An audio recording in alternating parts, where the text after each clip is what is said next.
Hello. Now, I'm going to have to do this video really quickly because I've been having some real technical issues with trying to send through my video. So we're doing a very quick version of it. Now, I'd like to introduce you to some friends. Come here.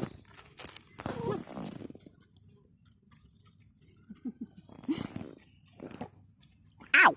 Bit me. We are looking at the story of the road to Emmaus.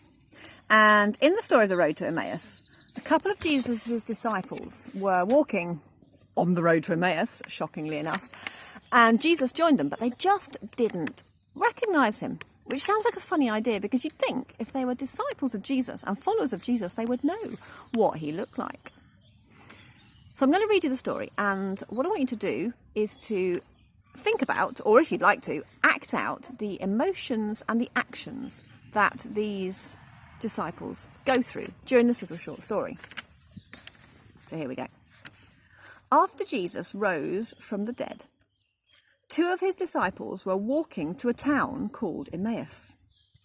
As they walked, they talked about the recent events that had happened, about how Jesus had been crucified, and that they were sad because they thought that he was the Messiah who would save Israel.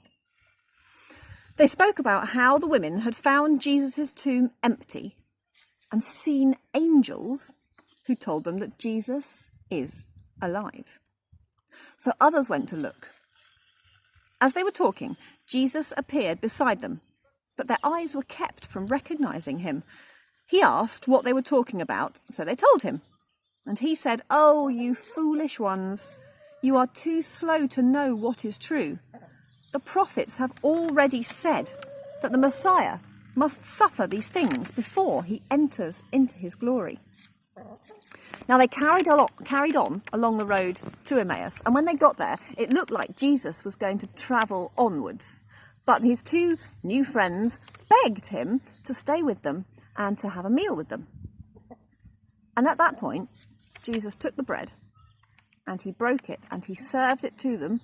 They realised who he was. Suddenly their eyes were opened and they recognised him, and poof, he vanished. Now, what do you think was more surprising? That suddenly they realised they'd been talking to Jesus all day, or that poof, he vanished? I mean, genuinely, it was a pretty surprising conversation. And they ran all the way back to Jerusalem to say, it's true, everything that's been said is true, we have seen him, we have seen Jesus risen from the dead. So they've gone from being sad and being lonely and being confused and being lost because they are not living the life they expected to be living, to being excited and jubilant and happy because they had seen Jesus somewhere they were not expecting to see him. Now, we are living a life that we are not expected to be living at the moment. The weather is fabulous, it's glorious, but we expected to be in school and at work and being able to go to church on a Sunday. And we have to learn to see Jesus in places that we don't expect him, because Jesus doesn't live in church, which I know is shocking. But Jesus is often all around us and in situations that we just don't recognise because we're just not looking for him. So wouldn't it be brilliant if this strange and weird time of all having to be in lockdown and live at home is that we learn to recognise Jesus right where we are, even if we're sitting in a chicken run. Do you want to check the chickens again? Should we just check them? Ladies? Ladies? You okay? They don't want cuddles.